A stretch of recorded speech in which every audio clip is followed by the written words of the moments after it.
20-year-old Richard Samuel was an aspiring horrorcore rapper living with his father and sister in Castro Valley, California.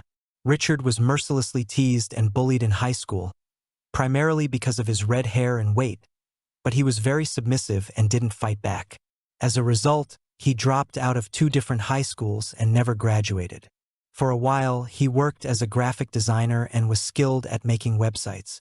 Many described him as a quiet young man, withdrawn into himself, but his social media profile was a juxtaposition of his online and real-world persona. Under the name Lil Demon Dog, his page was littered with links to the underground horrorcore scene, which included obscene lyrics and various depictions of crimes. The psychological alias was inspired by an unhealthy obsession with David Richard Berkowitz, a serial criminal who took the lives of 6 people from 1976 to 1977. In many photos, Richard is posing naked in a skull bandana, standing near a Gothic church during a thunderstorm, and rapping. As Richard's confidence grew in the horrorcore niche, he began connecting with other like-minded individuals. Among them was Emma Kelly Niederbrock, known by the alias Renegade Doll. Richard made a video for her showing his life. He showed her his messy room and promised to make another video once he cleaned up. Emma lived in Farmville, Virginia with her mother Dr. Deborah Kelly and father Reverend Mark Allen Niederbrock. Starting in middle school, she was homeschooled. She was described as a sweet, well-rounded girl. When she became a bit older, a rebellious streak developed.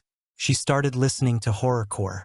Emma's father, Mark Niederbrock, was a pastor and the head of Walker's Presbyterian Church in Hicksburg.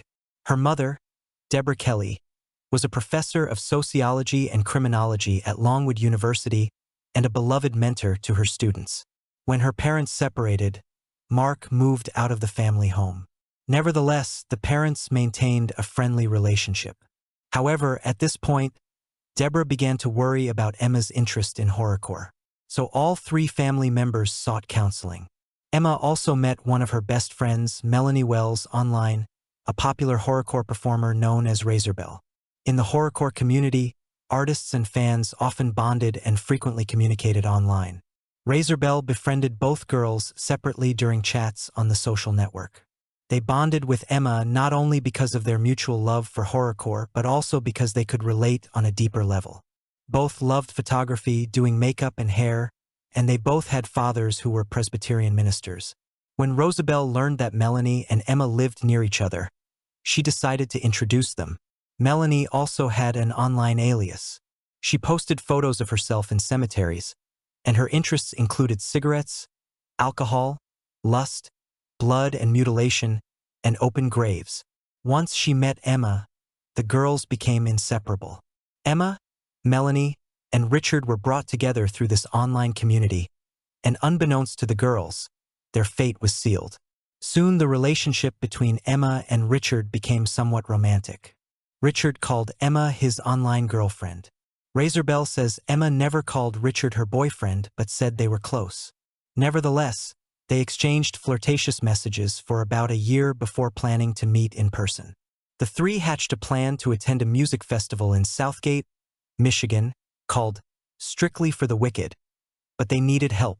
Emma's parents were not thrilled with their daughter's musical choices, and they were even more upset when Emma began writing ominous messages on her bedroom walls. However, all they wanted was for their daughter to be safe and happy, so they decided to support her. They agreed that she should attend the music festival, but only if everyone stayed at their home in Farmville, and that they would drive them to and from the music festival. Emma and Richard were thrilled to finally meet in real life. As for Richard, he was looking forward to finally having something good happen to him. His own family had fallen apart 5 months earlier when his father asked his mother to move out of their home. If it weighed on him, he seemed to put it out of his mind, focusing on seeing Emma. On September 7th, Emma posted on his page about her own excitement. A few days before the concert on September 8th, Richard arrived in Farmville. He made the whole trip from California to finally meet Emma. But as we all know, things are not always as they seem online. Emma was immediately put off by Richard's shyness and appearance. Even before the concert, cracks formed between the love-struck couple. But still, on September 12, 2009, they went to the show as planned. The trip took quite some time. It's not exactly known what transpired between Emma and Richard, but some sources claim that Emma started flirting with other guys during the festival. There are even rumors that she went out of her way to avoid Richard during the concert. Richard's sister later said that his friends told her that they even got into an argument that night. Another rumor is that they argued because Emma received a flirtatious message from another guy at the show. It seems that Richard may have been under the impression, or at least wanted to believe, that he and Emma were together. So naturally, Richard felt rejected, betrayed, and even a little angry. Despite this, they all returned to Farmville the day after the concert, and everything seemed to be okay. Both girls logged into their social media accounts as soon as they got home. At 2:43 a.m. on Monday, September 14th, Melanie posted online that she would be home on September 16th, but she never returned. Her parents became worried when there was no word from the young girl that day. Her father went to the Farmville house where he knew she was staying, but no one answered the door even after several hours of waiting. Frantic, the parents made countless attempts to locate Melanie over the next 2 days, calling her phone, Emma's phone, and even Razorbell's phone, which they had seen with them since they left for the concert.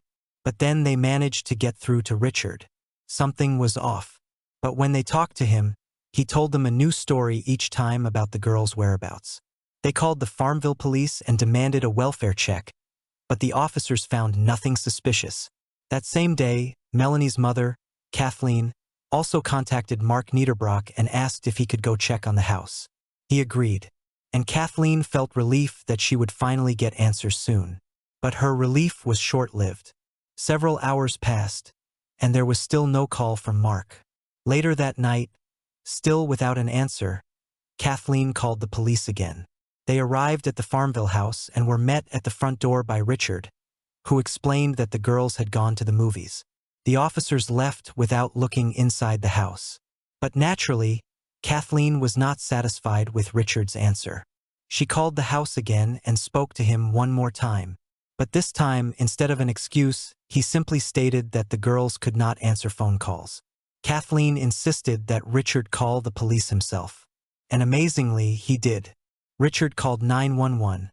However, instead of saying anything about the girls, he complained about a strange noise coming from the basement. The police showed up at the house again, quickly searched the basement but found nothing.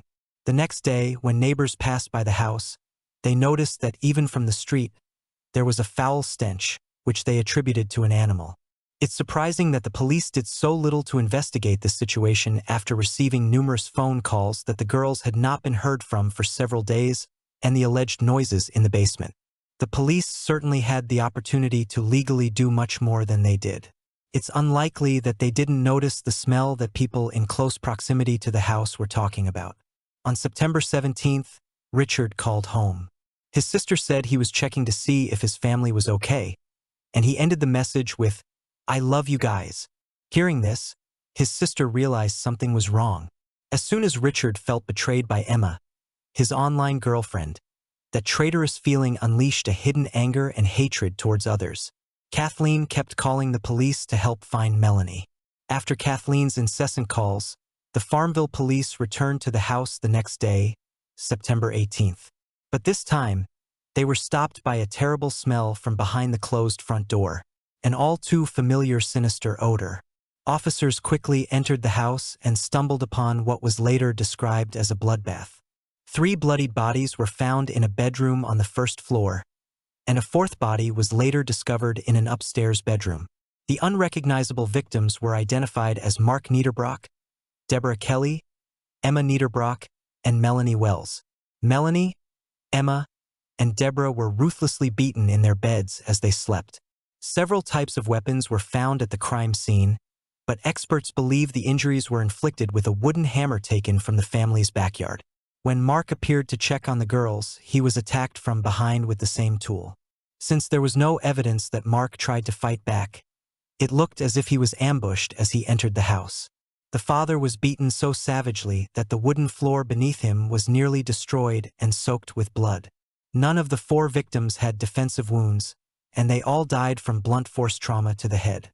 Authorities were horrified by the chilling crime scene.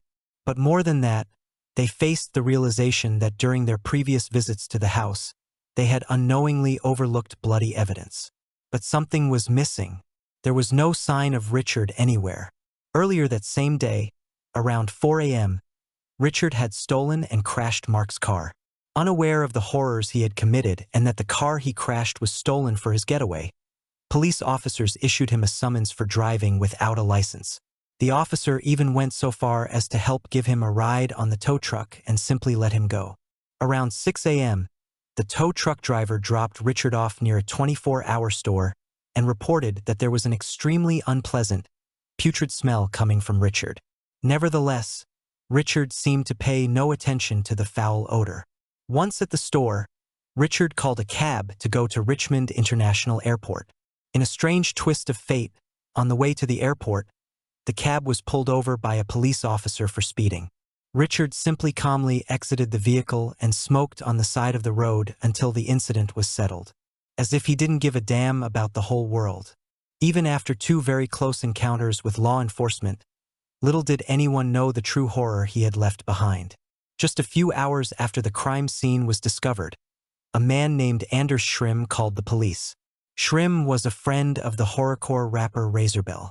In his call to the police, Shrim said that one of Richard's friends had recently spoken to him and said that Richard was noticeably upset and had made several disturbing comments, including that someone had become his victim, maybe even more than one person. Now the police were confident that Richard was the perpetrator of this horrific crime. They circulated his photo from his account, trying to find him. On September 19th, police found Richard sleeping in the baggage claim area and arrested him before he could fly back to California. In fact, Richard had left a piece of paper at the crime scene with the exact address of the airport. His grand escape plan was to wait for a flight at the airport. At some point, he must have panicked because he tried to buy a ticket for an earlier flight, but it was too expensive. So all he had left to do was wait. That's how the police found him. After he was arrested, it was noticed that his clothes were completely caked in blood, as he had not changed or washed since committing the crime. After his arrest, many were left with more questions than answers. It's hard to say whether he planned what he did, or if it was the result of rage over the failed romance between him and Emma, or if a cocktail of prohibited substances pushed him to the extreme. Instead of going to trial, Richard agreed to a plea deal, and nearly a year later, he was found guilty on 2 counts of capital murder and 2 counts of first-degree murder. His attorney tried to argue that Richard was remorseful and said he felt bad about what he had done. However, as he left the courtroom, Richard gave the audience a slight smirk, once again proving his malevolence. Richard Samuel was sentenced to 4 consecutive life terms, and as part of the plea deal, he waived his right to appeal. A clear motive for the brutal crimes was never revealed. When reporters asked why he did it as he was being brought back to Farmville, Richard simply replied, "Jesus told me to do it." There are several theories related to a possible motive for the barbaric attacks. The most popular one is that Richard was either jealous of the attention Emma was giving to other young men or angry that she had rejected him. If that's the case, then Melanie and both of Emma's parents tragically found themselves in the wrong place at the wrong time. Richard's attack on Emma's parents and her friend Melanie could have been caused solely by the fact that they were present in the house and, therefore, were witnesses to what he wanted to do to Emma. Richard may have crossed a threshold once he managed to dispose of the first 3 people. So it was easier for him to take the life of one more person, Emma's father. This reaffirms that Richard is a complete psychopath because if, say, the crimes were an impulsive act that occurred because of his anger and obsession with Emma, a crime of passion because he was under the influence of alcohol, any halfway normal person would be devastated and would most likely not take another person's life. However, in Richard's case, he had no objection to adding to his crime spree even after he had several days to think about what he had done, and even after he spent those days in the presence of those whose lives he had cut short. Richard could very well have been a ticking time bomb. Maybe it was just a matter of time and the right circumstances for Richard to finally fully embody the image of a strong, powerful man. The fact that Richard disposed of Emma could have been at least partly related to the feeling that if he couldn't have her, then no one else could either. Or maybe he felt that Emma couldn't exist if she didn't belong to him.